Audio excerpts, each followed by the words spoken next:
हाथों में लिस्ट लिए एसपी अनन्या सिंह अपनी बहन ललिता की शादी की साड़ी खरीदने अकेले बाजार जा रही थी। उसने लाल सलवार सूट, पैरों में साधारण जूते, चेहरे पर सादगी, ना कोई बॉडीगार्ड, बस एक आम बहन की तरह बाजार पहुंची। उसे देख आसपास के दुकानदार पहचान भी ना पाए कि कौन आई है। तभी उनकी नजर सीधे उसी पुरानी कपड़ों की दुकान पर गई जहां वह पहले भी कई बार बिना सिक्योरिटी चोरी छिपे आ चुकी थी। एसपी अनन्या धीरे धीरे दुकान में दाखिल हुई। दुकान बड़ी नहीं थी, लेकिन चारों तरफ रंग बिरंगी साड़ियों के थान सजे थे। काउंटर पर मालिक हिसाब किताब में उलझा था और करीब 20 साल का एक लड़का ग्राहकों को साड़ियां दिखा रहा था। अनन्या को आते देख किसी ने खास ध्यान नहीं दिया। सबको लगा कोई आम सी ग्राहक होगी। वह काउंटर के पास जाकर खड़ी हो गई और लड़के से बोली, भैया मेरी बहन की शादी है, उसके लिए एक बहुत अच्छी साड़ी चाहिए, कुछ बढ़िया डिजाइन दिखाएं। लड़के ने बेमन से कुछ साड़ियां काउंटर पर फैला दी। अनन्या एक एक साड़ी को उठाकर गौर से देखने लगी। उसे कभी रंग पसंद नहीं आता तो कभी बॉर्डर नहीं। उन्होंने एक साड़ी को देखकर कहा, यह रंग बहुत हल्का है, ललिता पर खिलेगा नहीं। इसका बॉर्डर बहुत पतला है, शादी के हिसाब से जचेगा नहीं। फिर अनन्या ने एक और साड़ी को पलटकर कहा, अरे यह तो बहुत ज्यादा छटक है, दुल्हन को थोड़ा सोबर दिखना चाहिए। इसी तरह आधा घंटा कब बीत गया पता ही नहीं चला। दुकान में ग्राहकों की भीड़ बढ़ने लगी थी। लड़के के चेहरे पर अब झुंझुलाहट साफ झलक रही थी। उधर रामलाल भी अपनी मोटी ऐनक के पीछे से बार बार अनन्या को घूर रहा था। फिर वह थोड़ा रूखेपन से कहा, सब एक से बढ़कर एक पीस हैं, मैडम जी इनमें से ही कोई ले लीजिए। लेकिन अनन्या का दिल मान ही नहीं रहा था। उनके लिए यह सिर्फ एक साड़ी नहीं थी, यह उनकी बहन के लिए उनका प्यार, उनका दुलार था। उन्होंने शांत स्वर में जवाब दिया, मुझे कोई जल्दी नहीं है भाई साहब, मेरी बहन की शादी का मामला है, सबसे अच्छा ही चाहिए। तो रामलाल ने धीरे से लड़के को इशारा किया। लड़का बड़बड़ाता हुआ तहखाने की ओर गया और कुछ ही देर में नए बंडल उठाकर ले आया और काउंटर पर रख दिया। अब काउंटर साड़ियों से भर चुका था। अनन्या एक एक साड़ी खुलवाकर देख रही थी और रामलाल का पारा चढ़ता जा रहा था। लड़का धीरे से अपने मालिक के कान में फुसफुसाया, आधे घंटे से दिमाग खराब कर रखा है, एक साड़ी तो पसंद आ नहीं रही। अनन्या ने उसकी बात सुन ली। एक पल को उन्हें बुरा लगा। वह चाहे तो 1 मिनट में इस दुकान पर ताला लगवा सकती थी, लेकिन आज वह अपनी पावर का इस्तेमाल नहीं करना चाहती थी। उन्होंने लड़के की बात को अनसुना कर दिया और फिर लगभग 1 घंटे की माथापेची के बाद उनकी नजर उस पर पड़ी, एक गहरे मरून रंग की साड़ी जिस पर सोने के धागों से चौड़ा बॉर्डर बना था और पूरी साड़ी पर महीन कढ़ाई का काम था। वह साड़ी जैसे ललिता के लिए ही बनी थी। अनन्या के चेहरे पर आखिरकार एक संतुष्टि की मुस्कान आ गई और उन्होंने साड़ी हाथ में लेते हुए कहा, हाँ बस यही चाहिए, इसे पैक कर दो। रामलाल ने राहत की सांस ली, जैसे कोई बड़ी मुसीबत टल गई हो। लड़के ने जल्दी जल्दी साड़ी को तय करके एक चमकीले पैकेट में डाल दिया। अनन्या ने पर्स से पैसे निकाल कर दिए और पैकेट हाथ में ले लिया। उसके मन में एक खुशी थी, एक सुकून था कि उन्होंने अपनी बहन के लिए सबसे अच्छी चीज चुन ली है। वह दुकान से बाहर निकलने के लिए मुड़ी ही थी कि उनकी नजर पैकेट के एक कोने से झांकते एक धागे पर पड़ी। जो कुछ गड़बड़ थी। वह रुकी, पैकेट को खोला और साड़ी को दोबारा बाहर निकाला। उनके दिल की धड़कन बढ़ गई। साड़ी के बॉर्डर पर एक जगह से धागा टूटा हुआ था और उजड़ कर लटक रहा था। उन्होंने हल्के से उसे खींचा तो कढ़ाई की पूरी सिलाई खुलने लगी। यह एक डिफेक्टिव पीस था। अनन्या का चेहरा उतर गया। वह वापस काउंटर पर गई। उन्होंने रामलाल को दिखाते हुए कहा, भैया ये देखिए, इसमें तो धागा टूटा हुआ है, ये तो पूरी उधड़ जाएगी। रामलाल ने एक नजर साड़ी पर डाली और फिर बड़ी लापरवाही से बोला, अरे मैडम, इतना छोटा मोटा तो चलता है, आप ले जाएं, दर्जी से ठीक करवा लेना, कुछ नहीं होगा। अनन्या का गुस्सा अब बढ़ने लगा था। उनकी आवाज थोड़ी सख्त हो गई। वह रामलाल को बोली, चलता कैसे है, मैं इतने पैसे दे रही हूं, कोई फोकट में तो नहीं ले रही, मुझे ठीक साड़ी चाहिए। अब रामलाल भी भड़क गया और कड़क आवाज में बोला, देखिए मैडम, अब बार बार तो नहीं बदल सकते, आपने खुद देखकर पसंद की है, अब इसमें हमारी क्या गलती। काउंटर के पीछे खड़ा लड़का भी हंसते हुए बोला, अरे मैडम, आपने तो सब कुछ जांच परख कर ही लिया था ना, अब नाटक क्यों कर रही हो। यह सुनते ही अनन्या के आत्मसम्मान को ठेस लग गई।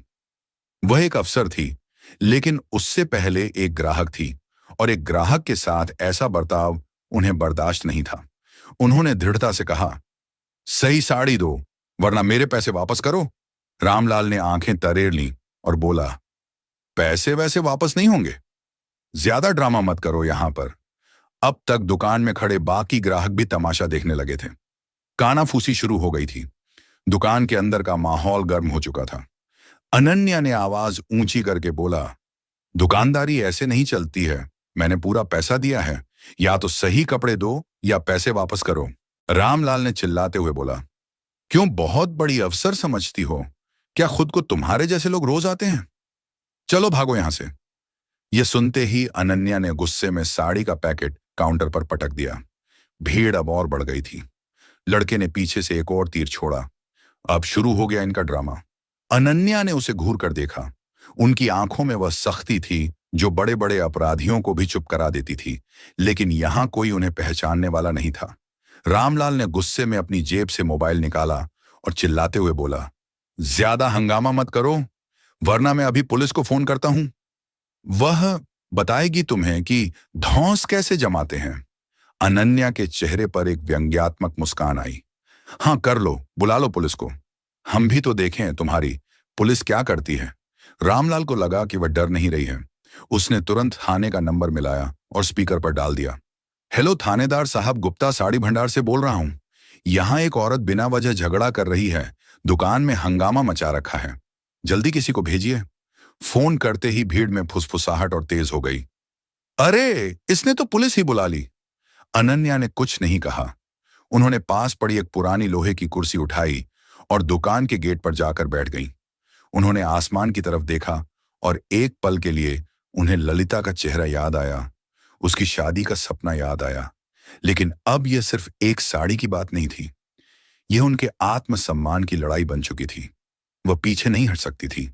वह उस कुर्सी पर शांति से बैठी थी, जैसे किसी तूफान के आने का इंतजार कर रही हो। मन में एक भरोसा था। उन्होंने खुद से कहा, कोई बात नहीं, पुलिस आएगी, मुझे पहचान लेगी और यह सारा तमाशा 1 मिनट में खत्म हो जाएगा। आखिर वह इसी जिले की एसपी अनन्या थी। हर थानेदार, हर दरोगा उन्हें पहचानता था। पूरा पुलिस डिपार्टमेंट उन्हें सलाम करता था। लेकिन शायद किस्मत को आज उनकी परीक्षा लेनी थी। 10 मिनट बाद पुलिस की एक पुरानी जीप धूल उड़ाती हुई दुकान के सामने आकर रुकी। जीप से एक दरोगा विक्रम सिंह और 2 सिपाही नीचे उतरे। दरोगा विक्रम सिंह की तोंद बाहर निकली हुई थी और चेहरे पर एक अजीब सी अकड़ थी। भीड़ उन्हें देखकर किनारे हो गई। रामलाल दौड़कर दरोगा विक्रम सिंह के पास गया। उसने अनन्या की तरफ इशारा करते हुए कहा, साहब यही है, वह औरत बिना बात के झगड़ा कर रही है, हमारी दुकान का माहौल खराब कर रही है। दरोगा विक्रम सिंह ने बिना कोई सवाल पूछे अनन्या को ऊपर से नीचे तक घृणा भरी नजरों से देखा। अनन्या अभी भी कुर्सी पर बैठी थी। उनके चेहरे पर थकान थी, लेकिन आंखों में एक उम्मीद भी थी कि अब सब ठीक हो जाएगा। तभी दरोगा विक्रम सिंह ने गरज कर पूछा, कौन हो तुम, क्या तमाशा लगा रखा है? यहां अनन्या ने शांत होकर जवाब दिया, तमीज से बात करो। फिर उन्होंने कहा, मैं अनन्या सिंह हूं। दरोगा विक्रम सिंह अकड़ते हुए बोला, अनन्या सिंह हो तो क्या हुआ, किसी रानी के खानदान से हो क्या? दरोगा विक्रम सिंह ने बीच में ही उनकी बात काट दी, क्या तुम्हें दुकान में हंगामा करने का लाइसेंस मिल गया है क्या? अनन्या ने एक गहरी सांस ली। शायद तुम्हें पता नहीं है कि तुम किससे बात कर रहे हो। दरोगा विक्रम सिंह जोर से हंसा, हाँ हाँ पता है, अब सबकी मां बनोगी तुम। ज्यादा अकड़ मत दिखाओ, सीधे थाने चलो, वहां तुम्हारी सारी अकड़ निकालता हूं। एक सिपाही आगे बढ़कर अनन्या का हाथ पकड़ने लगा। अनन्या ने उसे घूर कर देखा तो वह एक पल को झिझक गया। यह देख भीड़ में खड़ी औरतें कानाफूसी करने लगीं और बोली, ये तो अच्छे घर की है, पर है बड़ी झगड़ालू। तभी रामलाल ने दरोगा विक्रम सिंह को कंधे से पकड़कर धीरे से दुकान के अंदर ले गया। काउंटर के पीछे ले जाकर उसने अपनी पैंट की जेब से कुछ नोट निकाले और दरोगा विक्रम सिंह की जेब में खिसका दिए। साहब इसको उठा ले जाएं यहां से, उसने फुसफुसा कर कहा, यह हमारा धंधा खराब कर रही है, जो भी खर्चा पानी होगा मैं देख लूंगा। दरोगा विक्रम सिंह ने नोटों पर एक नजर डाली। उसके होंठों पर एक गिरी हुई मुस्कान आई। रिश्वत की गर्मी ने उसकी अकड़ को और बढ़ा दिया। वह भीड़ की तरफ देखते हुए बाहर निकला। अनन्या अब भी उसी कुर्सी पर बैठी थी। वह सोच रही थी, अब तक तो इसने मुझे पहचान लिया होगा, अब यह नाटक खत्म होगा। पर दरोगा विक्रम सिंह ने सिपाहियों को इशारा किया। इस बार दोनों सिपाहियों ने आगे बढ़कर अनन्या की दोनों बाहें मजबूती से पकड़ लीं। अनन्या चौंक गई। यह क्या बदतमीजी है, मेरी बात तो सुनो। दरोगा विक्रम सिंह ने सीटी बजाते हुए जीप की तरफ इशारा किया और बोला, बहुत बोल लिया तुमने, अब थाने चलो, वहीं पता चलेगा कौन कितना बड़ा अफसर है। भीड़ में से किसी ने ताना कसा, देखो देखो बड़ी मैडम बनने आई थी, अब हवालात में चक्की पीसेंगी। रामलाल दूर खड़ा अपनी मूंछों पर ताव देते हुए हंस रहा था। एसपी अनन्या की आंखों में आग जल रही थी, लेकिन उस वक्त उनकी आवाज से ज्यादा भारी था कानून के रखवालों का वह हाथ जो आज एक बेकसूर को पकड़ रखा था। उन्होंने कोई विरोध नहीं किया। वह जानती थीं कि अगर उन्होंने यहां अपनी पहचान बताई तो ये लोग शायद यकीन ना करें और तमाशा और बढ़ जाए। जीप का दरवाजा खुला। सिपाहियों ने उन्हें लगभग ढकियाते हुए अंदर बिठा दिया। जीप का दरवाजा बंद हुआ और उनकी इज्जत, उनका पद, सब कुछ उस बंद दरवाजे के पीछे कैद हो गया। गाड़ी जैसे ही गली से बाहर निकली, रामलाल ने राहत की सांस ली और अपनी दुकान का शटर गिरा दिया। धंधा फिर से अपनी रफ्तार पकड़ लेगा, लेकिन एसपी अन्या सिंह की इज्जत को थाने के रास्ते पर घसीटा जा रहा था। पुलिस जीप धूल उड़ाती हुई थाने के गेट पर आकर रुकी। यहां बाजार की भीड़ तो नहीं थी, बस कुछ मुजरिमों के रिश्तेदार और पुलिस वाले थे। माहौल में एक अजीब सी उदासी और खामोशी थी। दरोगा विक्रम सिंह जीप से उतरा और एक सिगरेट सुलगकर कश लेने लगा और सिपाही ने जीप का दरवाजा खोले और अनन्या को बाहर खींचकर निकाला गया। लेकिन अनन्या सिर्फ चुप थी, कोई बहस नहीं, कोई गिड़गिड़ाहट नहीं।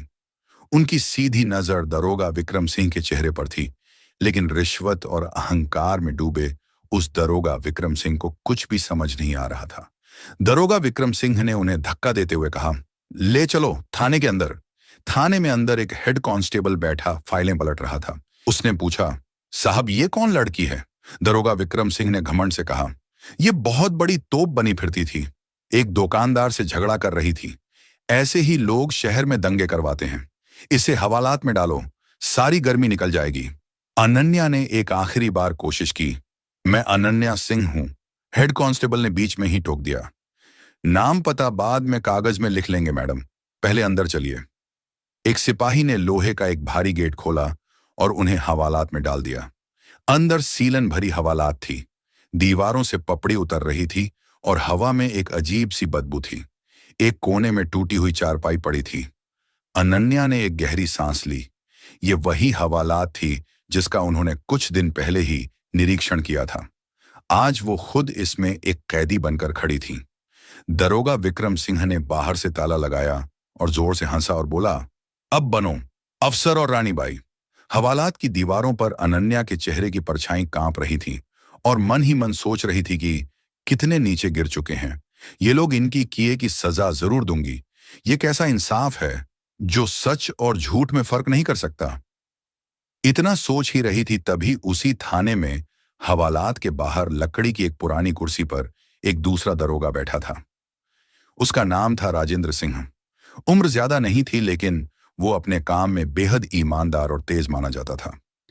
वो एक केस की फाइल देख रहा था जब उसकी जीप के आने की, गेट के खटखटाने की और ताला बंद होने की आवाज सुनाई दी। राजेंद्र सिंह ने सिर उठाकर देखा।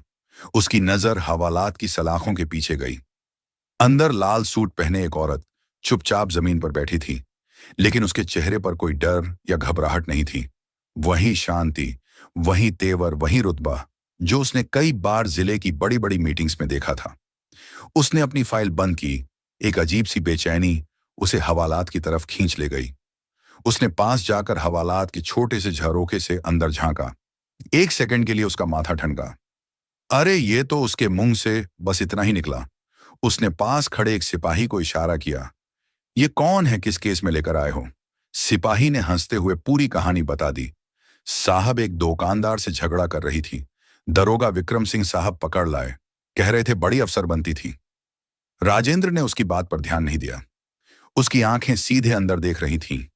तभी हवालात में बैठी अनन्या ने भी नजर उठाकर उसे देखा। एक पल के लिए दोनों की आंखें मिलीं और अगले ही पल राजेंद्र का खून सूख गया। वह समझ गया कि कितना बड़ा बवंडर आ चुका है। यह कोई आम औरत नहीं है, यह पूरे जिले की एसपी अनन्या सिंह है। वह सिपाही पर दहाड़ा, यह कोई मजाक नहीं है। गेट खोल जल्दी। सिपाही घबरा गया और बोला, पर दरोगा विक्रम सिंह साहब ने मना किया है। राजेंद्र की आवाज पूरे थाने में गूंज गई। मैंने कहा, गेट खोल। ये पूरे जिले की एसपी अनन्या सिंह है। तुम्हारे जैसे 50 दरोगा विक्रम सिंह मिलकर भी इनका बाल बांका नहीं कर सकते। यह सुनते ही सिपाही के हाथ पैर कांपने लगे। उसने कांपते हाथों से चाबी निकाली और ताले में लगाई। ताला खुला, कुंडा हटा। राजेंद्र ने सलाखों के उस पार खड़ी एसपी अनन्या सिंह को पूरी ताकत से सैल्यूट ठोका। उसकी आवाज में शर्मिंदगी और सम्मान दोनों थे। मैडम, माफ कीजिएगा, हमसे बहुत बड़ी गलती हो गई। मैं अभी इस गलती की भरपाई करता हूं। हवालात की वही दीवारें जो कुछ देर पहले अनन्या की पहचान को मिटा रही थीं, अब सच को पूरी इज्जत से बाहर आते हुए देख रही थीं। हवालात का ताला खुलते ही एसपी अनन्या सिंह बाहर आईं। उनका चेहरा शांत था, लेकिन उनकी आंखों में एक तूफान छिपा था। राजेंद्र ने उन दोनों सिपाहियों और हेड कांस्टेबल को जमकर फटकार लगाई। कुछ ही मिनटों में यह खबर थाने से बाहर जैसे ही पहुंची कि हवालात में बंद औरत कोई आम महिला नहीं, बल्कि पूरे जिले की एसपी अनन्या सिंह है। दरोगा विक्रम सिंह के होश उड़ गए। उसका चेहरा पीला पड़ गया, माथे पर पसीने की बूंदें छलक आईं। अभी तक वह अपनी बहादुरी और अकड़ दिखा रहा था, लेकिन अब उसकी टांगें कांप रही थीं। वह बेतहाशा थाने की ओर भागा। सीढ़ियां चढ़ते हुए उसके पैर फिसल रहे थे, सांसें तेज हो गई थीं। कमरे का दरवाजा खोला तो सामने वही दृश्य था।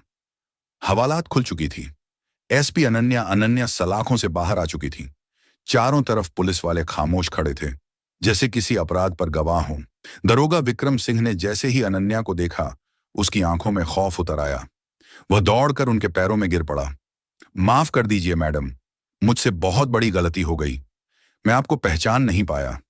आप चाहें तो जो सजा दें मैं झेल लूंगा, बस मुझ पर दया कर दीजिए। उसकी आवाज कांप रही थी, हाथ जोड़कर गिड़गिड़ा रहा था। पूरे थाने में सिर्फ उसकी हून हारती हुई आवाज गूंज रही थी, लेकिन अनन्या का चेहरा शांत था। उनकी आंखों में गुस्सा नहीं, बल्कि एक ठंडी शक्ति थी, वह शक्ति जो अपराधी को पिघला दे। उन्होंने धीरे से कदम पीछे हटाए, उसकी ओर देखा और कड़क आवाज में कहा, तू सोच रहा है कि गिड़गिड़ाने से तेरी गलती माफ हो जाएगी? याद रख, यह कुर्सी कोई सौदा नहीं है जो रिश्वत और डर से बच जाए। यह जिम्मेदारी है और तूने उस जिम्मेदारी को पैसों और झूठे अहंकार के नीचे कुचल डाला।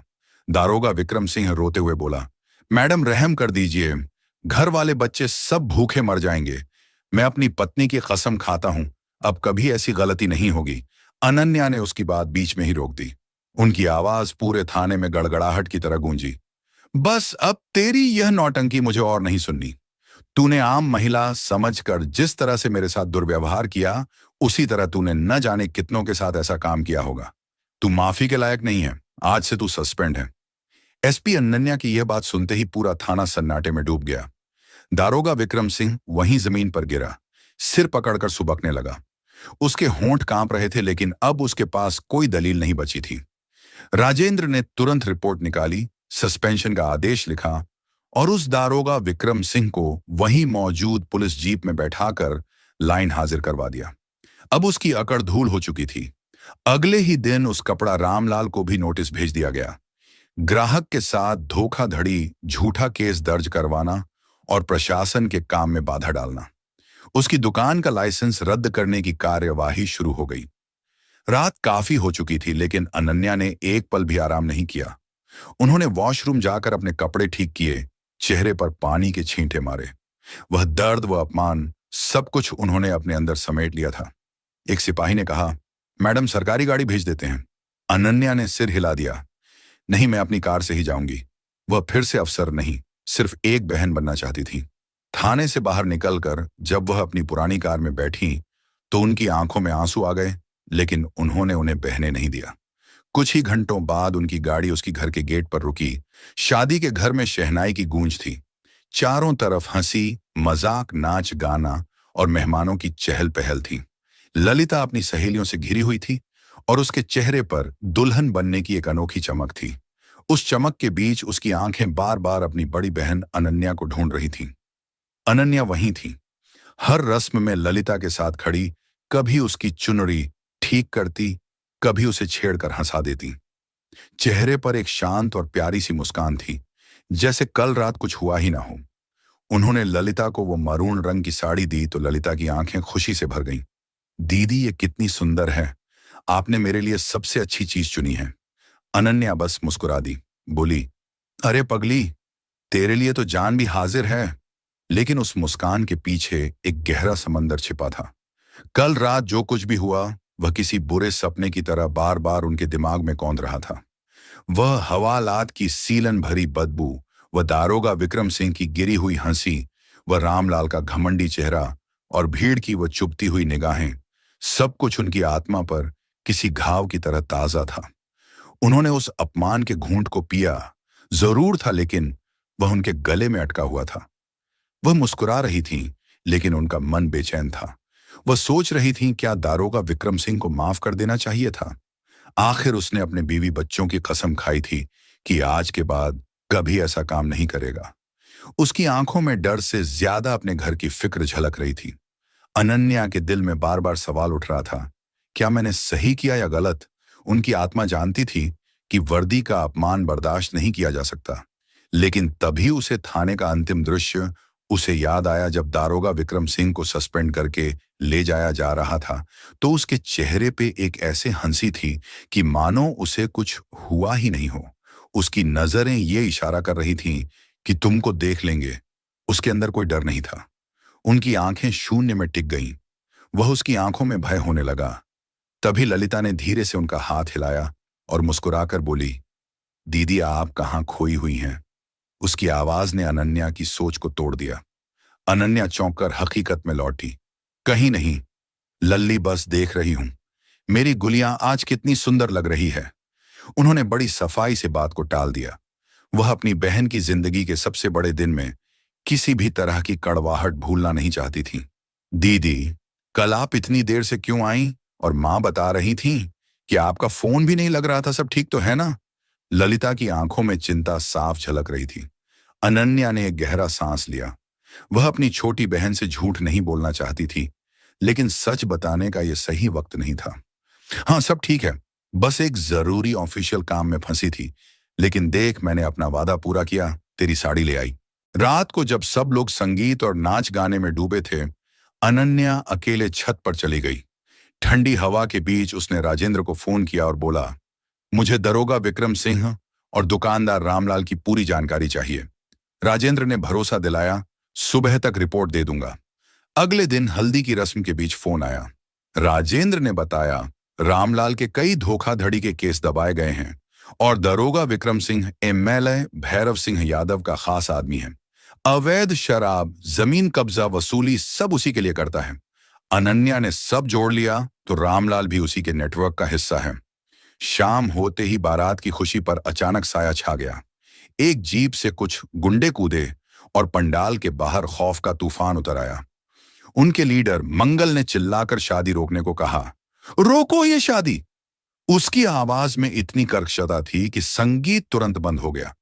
पूरे पंडाल में सन्नाटा छा गया। उसने सबके सामने ललिता पर इल्जाम लगाया कि उसने उसके भाई जग्गा पहलवान से 50 लाख रुपए उधार लिए हैं और अब वह पैसे लौट आए बिना शादी करके भागना चाहती है। दूल्हे के घर वाले सख्ते में आ गए और मेहमान कानाफूसी करने लगे।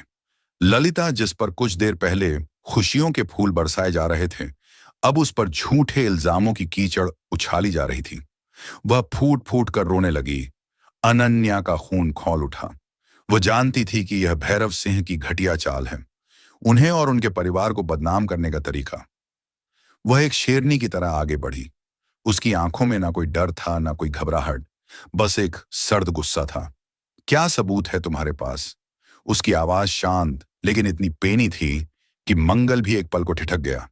मंगल ने कुछ नकली स्टैंप पेपर हवा में लहराए। अनन्या ने एक नजर में ही पहचान लिया कि वह जाली भी है। अच्छा, तो अपने जग्गा भाई का नंबर दो, मैं अभी उससे बात करती हूं। यह सुनकर गुंडे घबरा गए। वह तो शहर से बाहर है। तो फिर ये कचरे के टुकड़े मुझे मत दिखाओ। अनन्या ने कागज छीनकर उसके मुंह पर फेंक दिए। अब तुम्हारे पास दो रास्ते हैं, या तो चुपचाप यहां से निकल जाओ, या मैं अभी फोर्स बुलाकर धोखाधड़ी, मानहानि और एक पब्लिक सर्वेंट के परिवार को धमकाने के जुर्म में तुम सबको अंदर करवा दूंगी। पब्लिक सर्वेंट का नाम सुनते ही गुंडों के होश उड़ गए। उन्हें अंदाजा नहीं था कि वह किससे पंगा ले रहे हैं। 10 सेकंड के अंदर वह सब दुम दबा कर भाग गए। माहौल संभल तो गया, लेकिन जश्न का रंग फीका पड़ चुका था। अनन्या ने दूल्हे के पिता से हाथ जोड़कर माफी मांगी और उन्हें यकीन दिलाया कि उनकी बहन बेकसूर है। उन्होंने वादा किया कि वह इस साजिश की जड़ तक पहुंचेंगी। उस दिन अनन्या ने ठान लिया था कि भैरव सिंह ने उनकी बहन की इज्जत पर हाथ उठाकर अपनी बर्बादी को दावत दी है। ललिता की विदाई के बाद घर की खामोशी अनन्या के गुस्से को और बढ़ा रही थी। अगले ही दिन उन्होंने सबसे पहले रामलाल को गिरफ्तार किया। सरकारी गवाह बनने का दबाव डाला। डर के बावजूद रामलाल चुप रहा, लेकिन जब उसने देखा कि अनन्या ने भैरव सिंह के दाहिने हाथ जगह का पहलवान के अवैध जमीन कब्जों पर बुलडोजर चलवा दिया, करोड़ों का गैर कानूनी निर्माण मिट्टी में मिला दिया और 20 गुंडों को गिरफ्तार कर लिया, तब रामलाल टूट गया। उसने भैरव सिंह के राज खोले, बताया कि एक काली डायरी है जिसमें हर रिश्वत, हर धंधे का पूरा हिसाब लिखा है। वह डायरी उसके फार्म हाउस में छिपी थी। अनन्या ने आधी रात को ऑपरेशन धर्म चलाया। बिना सायरन और रोशनी वाली पुलिस गाड़ियां फार्म हाउस पहुंची। दरवाजे तोड़े गए, गार्ड्स हथियार डालने पर मजबूर हुए। अनन्या सीधे भैरव सिंह के कमरे में पहुंची। नींद से चौंक कर वह चिल्लाया, एसपी अनन्या, तुम्हारी हिम्मत कैसे हुई? अनन्या ने सर्च वारंट उसके चेहरे पर फेंकते हुए कहा, कानून को काम करने के लिए इजाजत की जरूरत नहीं होती। फार्म हाउस की तलाशी में करोड़ों की नकदी और वह काली डायरी बरामद हुई। अनन्या ने डायरी उठाकर ठंडी आवाज में कहा, खेल खत्म। एमएलए साहब। भैरव सिंह उसी रात गिरफ्तार हुआ। अगले दिन मीडिया में डायरी और गवाही के सबूत पहुंचे। अदालत में रामलाल की गवाही और डायरी के पन्नों ने पूरा गिरोह सलाखों के पीछे पहुंचा दिया। शहर ने बरसों बाद चैन की सांस ली। अपराध का साम्राज्य ढह चुका था। शाम को ललिता ने छत पर अनन्या से कहा, दीदी, मुझे आपके लिए डर लगता है। अनन्या मुस्कुराई, उसका हाथ थामा और बोली, मैं अकेली नहीं हूं लल्ली, मेरे साथ कानून है, सच्चाई है और तेरी दुआएं हैं। ये वर्दी सिर्फ कपड़ा नहीं, एक कसम है, और मैंने अपनी कसम निभाई है। डूबते सूरज की रोशनी में उनकी वर्दी चमक रही थी। ये वर्दी अब सिर्फ वर्दी नहीं, बल्कि इंसाफ और इज्जत की जीत की पहचान बन चुकी थी। तो दोस्तों, यह कहानी केवल मनोरंजन और शिक्षा के उद्देश्य से बनाई गई है। इसमें दिखाए गए सभी पात्र, घटनाएं और संवाद काल्पनिक हैं। किसी भी वास्तविक व्यक्ति, संस्था या घटना से इनका कोई संबंध नहीं है। कृपया इसे केवल कहानी के रूप में देखें और इसका आनंद लें। हम किसी की भावनाओं को ठेस पहुंचाना नहीं चाहते हैं। अगर आपको यह कहानी पसंद आई हो तो इसे लाइक करें और ज्यादा से ज्यादा लोगों तक शेयर करें। कमेंट करके बताएं कि आपको सावित्री का कौन सा कदम सबसे अच्छा लगा, और हमारे चैनल को सब्सक्राइब करना न भूलें, क्योंकि हम आपके लिए ऐसी ही प्रेरणादायक कहानियां लाते रहेंगे। धन्यवाद।